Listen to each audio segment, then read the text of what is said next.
नमस्कार दोस्तों, मैं सुदीप तिवारी तिवारी इंस्टीट्यूट में आपका स्वागत है। दोस्तों, यदि हमने आपसे कहा कि इसको आप मात्र 5 सेकेंड में सॉल्व कर सकते हैं तो भाई साहब आपका तो दिमाग ही खराब हो जाएगा। हाँ, लेकिन मैं कह रहा हूँ कि आप इसको सॉल्व कर सकते हैं। जैसे कि यदि मैं इसको सॉल्व करूँगा तो मात्र 2 सेकेंड के अंदर इसको सॉल्व कर सकता हूँ। जैसा कि इसका आंसर क्या आएगा, इसका आंसर 49 आएगा। आप भी इस तरीके से इसको सॉल्व कर सकते हैं, तो इसके लिए आप इस वीडियो में एंड तक बने रहें। इस ट्रिक के लिए आपको 1 से 10 तक के स्क्वायर याद होने चाहिए।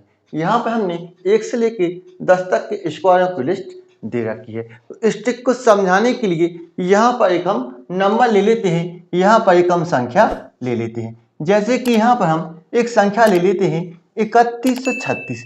यदि हमें 3136 का स्क्वायर रूट निकालना है इस ट्रिक के द्वारा, तो उसको यहाँ पर हम कैसे निकालने वाले हैं। यहाँ पर 4 अंक हैं, तो सबसे पहले हम क्या करेंगे, दो अंकों की यहाँ पर 2 जोड़ी यहाँ पर हमें यहाँ पर बना लेना है। अब हमें क्या करना है, अब हमें सबसे पहले इकाई का अंक 6 है, इस पर ध्यान लगाने की जरूरत है कि इकाई का अंक 6 है, एक किन संख्याओं का स्क्वायर करने पर हमें इकाई का अंक 6 मिलता है। तो एक तो यहाँ पर 4 है और दूसरी हमारी 6 है।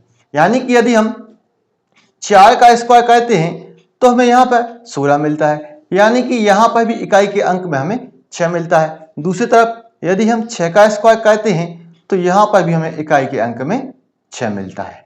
अब इससे हमें क्या बात समझ में आ रही है कि यदि हम इसको पूरे को सॉल्व करेंगे तो इसका आंसर जो भी आएगा उसके इकाई के अंक में 4 आएगा या फिर 6 आएगा। इसको सॉल्व करने पर उसकी इकाई का अंक या तो 4 आएगा या फिर 6 आएगा। अब हमें इसका दूसरा अंक और निकालना है। अब इसका भी एक बहुत ही शानदार तरीका है। जैसे कि यहाँ पर 31 है। अब ये 31 किन संख्याओं का स्क्वायर करने पर हमें मिलता है, तो एक तो 5 है और दूसरी यहाँ पर 6। 5 और 6 ही 2 संख्या हैं जिनका स्क्वायर करने पर हमें उनके बीच में 31 आता है। तो 5 का स्क्वायर करते हैं तो कितना मिलेगा, 25। 6 का स्क्वायर करते हैं तो कितना आएगा, 36। 25 और 36 के बीच में ही हमारा 31 हमको मिलता है। अब यहाँ पर 2 संख्या है, 5 है और 6 है, तो हमें क्या करना है, हमेशा छोटी वाली संख्या को लेना है। अब यहाँ पर 5 छोटा है कि 6, तो यहाँ पर 5 छोटा है, तो हमें यहाँ पर 5 को ले लेना है। हमेशा हमें छोटी वाली संख्या को यहाँ पर लेना है। अब इसको सॉल्व करने पर या तो हमारा आंसर 54 आएगा या फिर हमारा आंसर 56 आएगा। लेकिन अब यह क्लियर नहीं है कि हमारा आंसर क्या है, तो इसको क्लियर कैसे करें। इसको क्लियर करने का हमारा तरीका है कि 31 है, यदि छोटी संख्या के पास है तो हमारा आंसर छोटा वाला होगा, और यह 31 यदि बड़ी संख्या के पास है तो हमारा आंसर बड़ा वाला होगा। अब 25 और 31 में कितने का अंतर है, कितने का डिफरेंस है, तो यहाँ पर 6 का अंतर है। और यहाँ पर 31 और 36 में कितने का गैप है, कितने का अंतर है, तो 5 का अंतर है। अब आप बताएं कि यह 25 के ज्यादा नजदीक है या 36 के, यानी कि यह छोटी संख्या के ज्यादा नजदीक है कि बड़ी संख्या के ज्यादा नजदीक है, तो यह बड़ी संख्या के ज्यादा नजदीक है, तो फिर हमारा आंसर भी बड़ा वाला होगा। ट्रिक को अच्छे से समझाने के लिए यहाँ पर हम एक संख्या और ले लेते हैं। यदि हमें इस संख्या का स्क्वायर इस ट्रिक के द्वारा करना है तो इसको यहाँ पर हम किस प्रकार से सॉल्व करने वाले।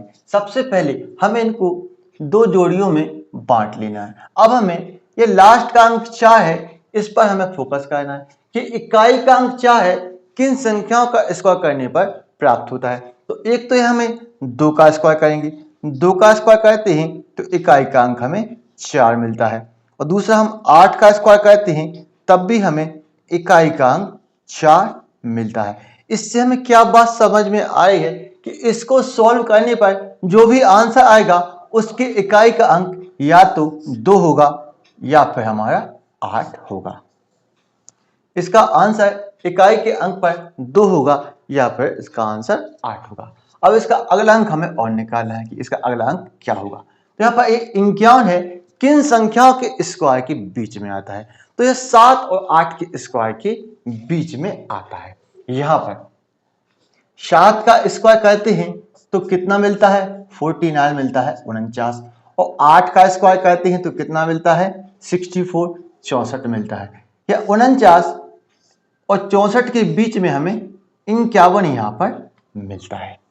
अब यहाँ पर 7 बड़ा है कि 8, तो यहाँ पर 8 बड़ा है। हमने आपसे क्या कहा था कि हमें छोटी संख्या लेनी है, तो इनमें दोनों में छोटी संख्या कौन सी है, तो छोटी संख्या 7 है। तो यहाँ पर हमें 7 को यहाँ पर ले लेना है।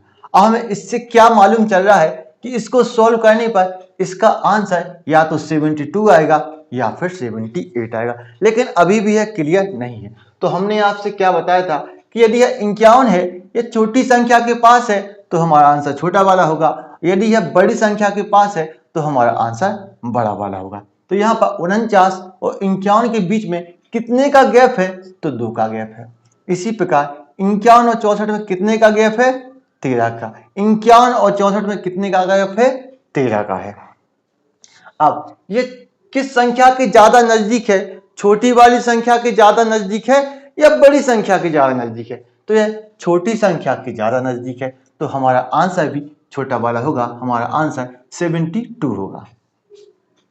आपको यदि यह वीडियो पसंद आए तो इस वीडियो को लाइक करें, शेयर करें और हमारे चैनल को सब्सक्राइब करें। तो मिलते हैं नेक्स्ट वीडियो में। Thank you for watching.